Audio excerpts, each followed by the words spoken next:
วนะผักบุ้งครับมันต้องแบบนี้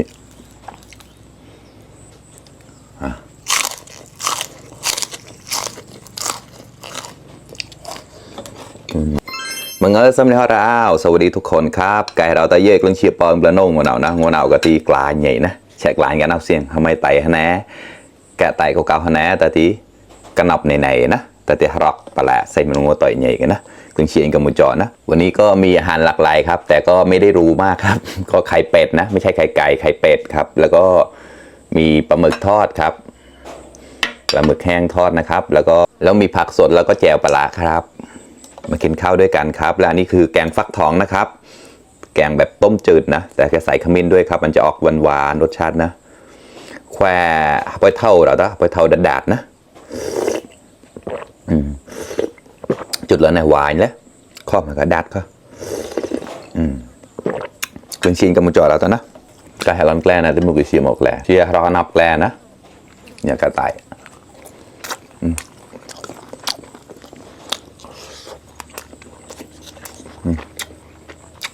นี่ผักกาดดองครับ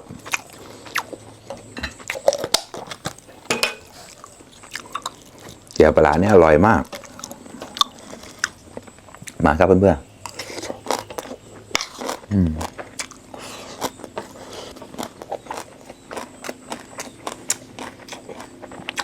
อร่อย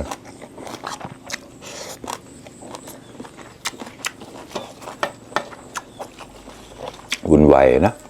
ผักบุ้งครับมันต้องแบบนี้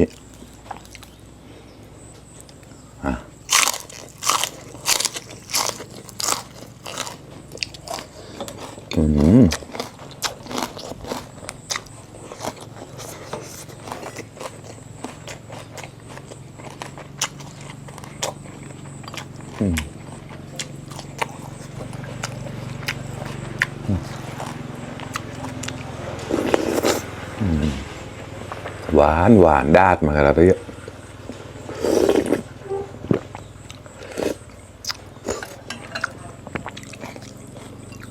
อร่อยมากเนี่ยผักกาดดองเนี่ยไม่เปรี้ยวมากนะกำลังดีเลยครับ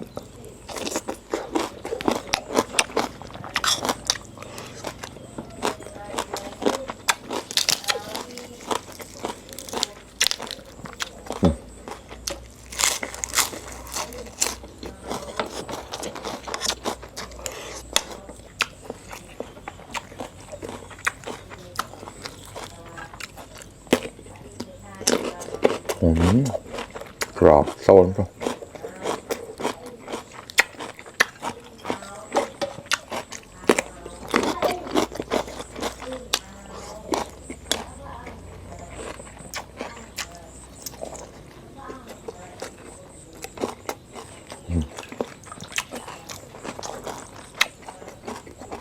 ต่อจุดนะ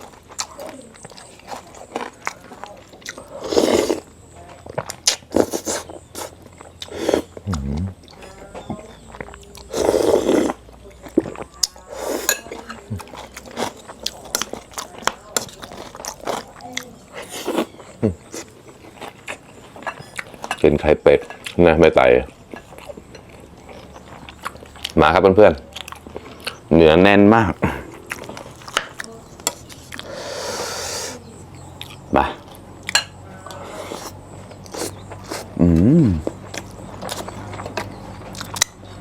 ต้องกับอันนี้กล้า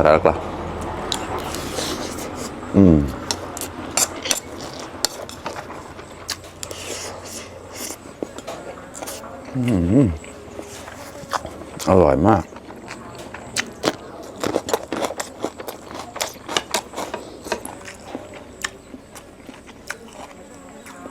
กระต่ายปลาหมึกทอดครับปลาหมึกแห้งนะครับกำลังดีไม่เค็มมาก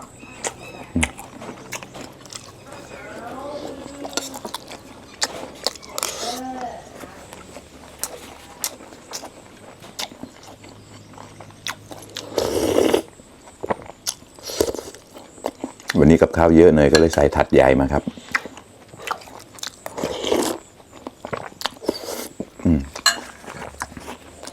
มันเอาเป็นแควกลายอย่างนี้จนกระแทกนกนี่นะ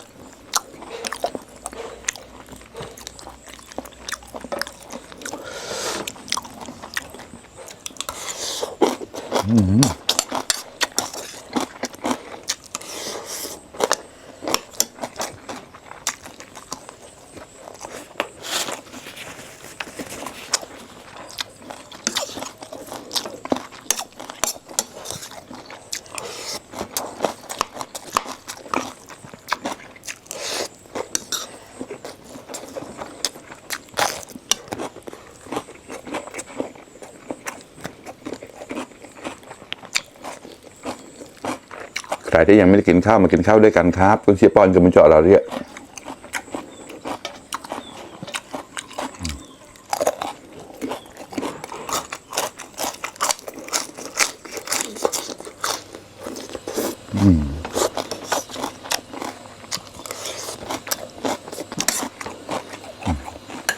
ตักใส่แบบนี้เลยครับ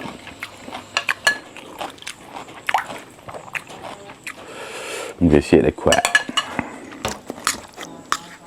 มาแล้วก็แบบนี้ครับ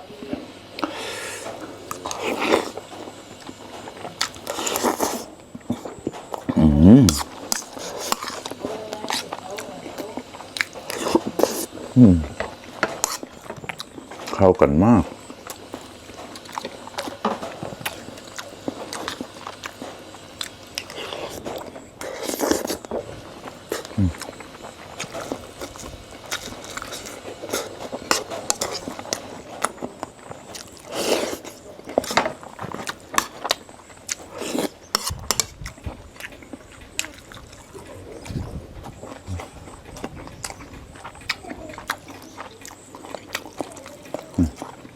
มาครับ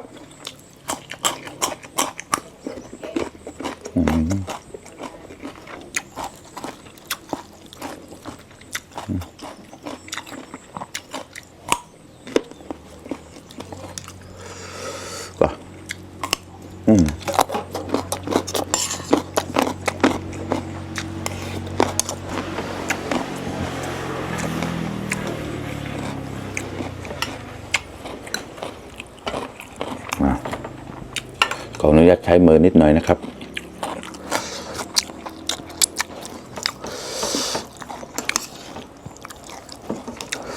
กระดักละคอนกะ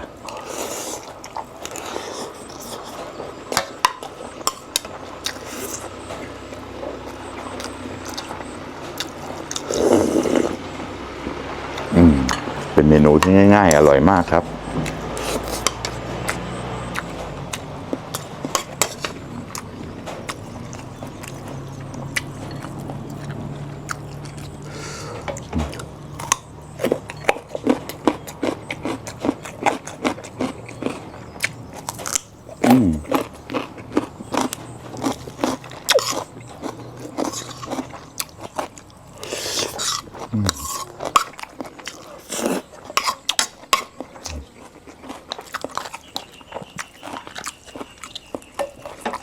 จบสินะ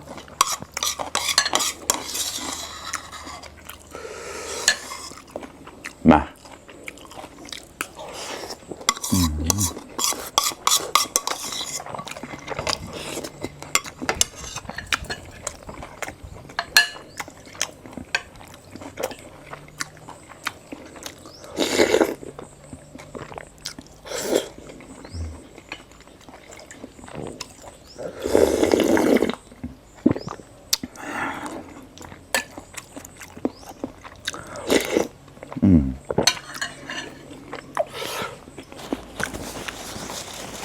อร่อยมาก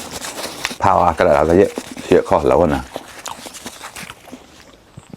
โอเคครับเพื่อนๆอิ่มไปอีก1 มื้อแล้วครับอร่อยมากเลยครับกับข้าวหลากหลายแต่ก็ไม่ได้รู้นะครับ บ้านๆนี่แหละครับเชียร์พาวมาแกะระดับเราตะเย่ขอบคุณเพื่อนๆที่เข้ามารับชมทุกคนนะครับฝากเป็นกำลังใจให้ด้วยนะครับไปเดอร์ไลเดอร์แชร์เนี่ยเราแต่นาโมชิมเราตีมังจะมอยเปิดอย่างนะเดี๋ยวก็มาซอสก็